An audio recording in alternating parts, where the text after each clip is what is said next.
نائب وزیر اعظم و وزیر خارجہ اسحاق ڈار کا ترکیہ کے وزیر خارجہ حاکان فیدان سے ٹیلی فونک رابطہ ہوا۔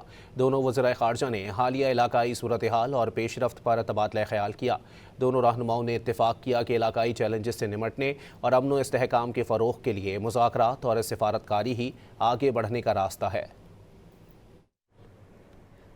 نائب وزیر اعظم و وزیر خارجہ اسحاق ڈار کا ترکیہ کے وزیر خارجہ حاکان فیدان سے ٹیلی فونک رابطہ ہوا۔ دونوں وزرائے خارجہ نے حالیہ علاقائی صورتحال اور پیش رفت پر تبادلہ خیال کیا۔ دونوں رہنماؤں نے اتفاق کیا کہ علاقائی چیلنجز سے نمٹنے اور امن و استحکام کے فروغ کے لیے مذاکرات اور سفارتکاری ہی آگے بڑھنے کا راستہ ہے۔